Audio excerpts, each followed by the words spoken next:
Hello, welcome to Lemon Studios, where we talk anything and everything entertainment. I'm, of course, Lemon himself, Zeke Lemon, and this is my review for The Strangers, Chapter 1. But before we get into that, let's get the house clean out of the way, shall we? I'm going to leave a like, comment below, let me know your thoughts on The Strangers, Chapter 1. And, of course, hit that subscribe button as it helps me grow into my YouTube career. I would greatly appreciate it. Now, let's get into the review. So, The Strangers. I'm a huge fan of the franchise. I actually like both 1 and 2 for the vastly differences. I think I prefer Prey at Night more than the original just because the tempo is much more upbeat within that film as well. And even though the strangers do still kind of play with their food a little bit, they are much more going for the kill as more as to, the first one. They were just having a little bit of fun, just being a little silly, and then, go for the kill at the end. Strangers Chapter 1 is more so of the original, which again, I am a fan of the original, of how realistic it is, with how the characters are pretty smart within that film, where you're like, okay, due to the intelligence of the characters that they have, they are playing to the strengths of the intelligence of the characters and not just having the intelligence for movie's sake. The Strangers Part 1 is, very good in that retrospect. This one, not so much.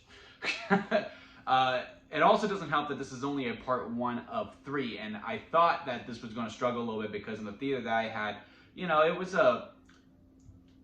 it wasn't a big crowd, but it also wasn't a small crowd. Like, it was in the middle, but I was like, that's not good for an opening, especially for a horror movie.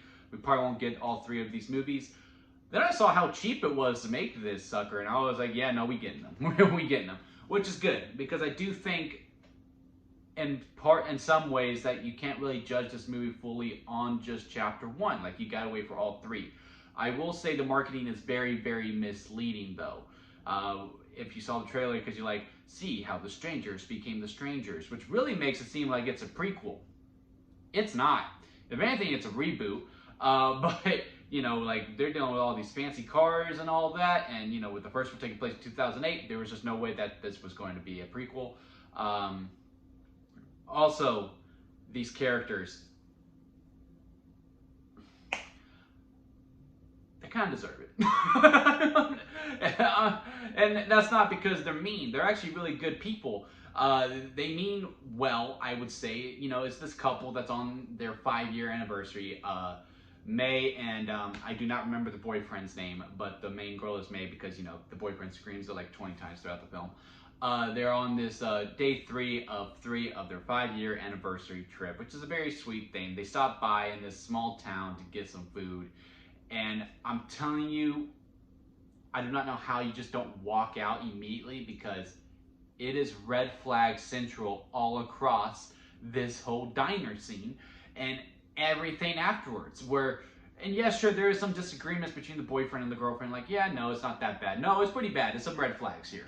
But then they decide to stay in this Airbnb because something goes wrong with their car. And of course, that's when the strangers come in and start, doing, hey, it's Tam right here, and all that stuff.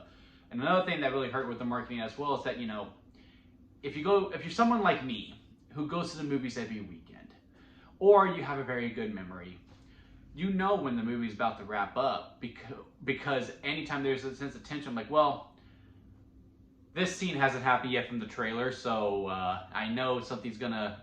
So I know they're gonna make it through this scene at least, and it just really makes the terror not be as well. Also, if you are not aware that this is a part 1 of 3 that we are planning to get, you're going to be really pissed off by the ending of this film. It ends unresolved. I'll say that. It ends unresolved, and I'll let you, make that for what you will. And my thing is, look, if you plan on doing 3, that's fine, that's good, but you need to have a clear beginning, middle, and end. And in some ways, this does have an end. This movie pays a lot of homage to the very first one. They hit the beats of the first one quite a bit. It takes a while for the strangers to start strangering. And that also hurts the movie quite a bit too, especially with being a chapter 3. You can't do this slow burn and this methodical pace of them playing with their foods, because 1, we've already seen that before, and 2, it just wasn't done as well, and again, it just took a little bit longer. And also with it being a little, to me, unbelievable as to why this couple is actually agreeing to stay in this house, in this city, or this town, I should say, that is clearly a big red flag. And then, you know, they start hitting the beats of all the strangers, you know, oh, they're in the background, but they don't see them. And again, it's just not hitting as well. And again, a lot of the beats that are hit from the first one are in this, and it's just not. Again, I'm a broken record at this point. It's just not the same. Also, again, it's some of the decisions these make. Like I said, these characters kind of deserve it with the terror that they're going through, because they're just dumb. They're just really dumb. There will be moments between these characters, and I'm just like, this is not the time or place. Like I understand you did something, and it's a big thing to deal with. But you're also sitting on the porch of the people who broke into the house that you're trying to get. You need to run. You need to stop. And also, the strangers be attacking. They're in this car, okay? They're in the car, and they jam them in the car, which also proves to my pet peeve. Like, if you're in a home invasion style and you're trying to escape, you don't get in the car. You just make a bigger target.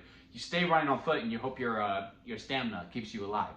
This movie continues to prove that. And every other horror movie keeps proving that. You do not get in the car. Anyway, they're in the car, and then they get jammed in by the Potato Sack's truck that he always has.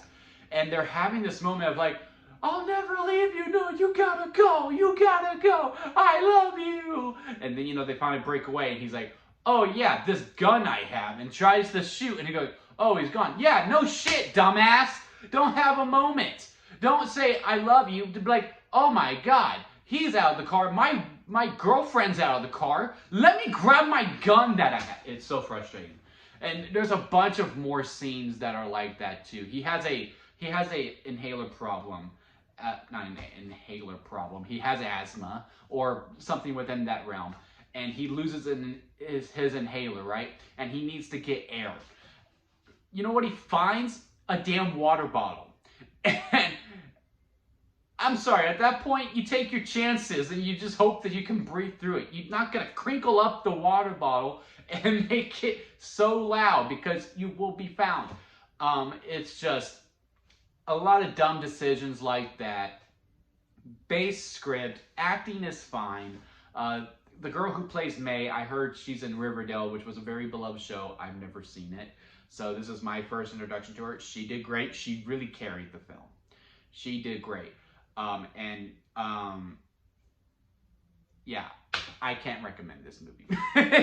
In a lemon scale, where it goes sour lemon, expired store-bought lemonade, lemonade, freshly squeezed lemonade, and a strawberry lemonade, I would say this is between, it's store-bought lemonade, but it's the expiration date. You know what I mean? Like, you bought the bottle, you take a sip, or you buy a jug of it, and you're like, oh, okay, yeah, no, this lemonade's pretty good. And you go, all right, how long do I have this for? Oh, it expires on May 19th, because that's it. Like, it's if you're a fan of The Strangers, and you're especially a fan of the first one, I can see you having a good time with it, because it goes back to those roots. It hits those beats very, very well.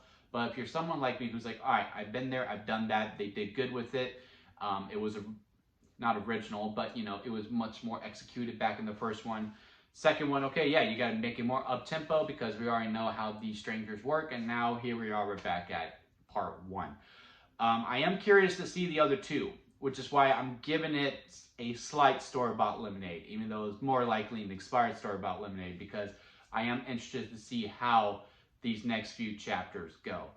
But yeah, this was a very rough one to watch. I would also say this, if this was on a streaming service, I think it has a better reception. I think being in a theater really hurts it more, because, you know, there's a certain expectation, because, you know, when you're in a theater, you're an event. With how movies are going these days, if you're in a theater, you are an event. And this just didn't feel like an event, it felt like a movie. Which is probably a dumb criticism to say, but hey, that's the state that we're in. So yeah, have you seen The Strangers Chapter 1? Comment below, let me know. And again, hit that subscribe button, as it helps me grow into my YouTube career. If you're a fan of wrestling, hit that subscribe button for that too, because we also do the reviews for SmackDown and Raw and all the premium live events. And also more movie reviews, of course, and TV shows, because next month we got The Boys and The House of Dragon. Be ready for that. We're probably going to do weekly reviews on that one, as opposed to waiting for the whole season to finish up. But yeah, that's it for me, guys. And until next time, I'll see you here at Lemon Studios.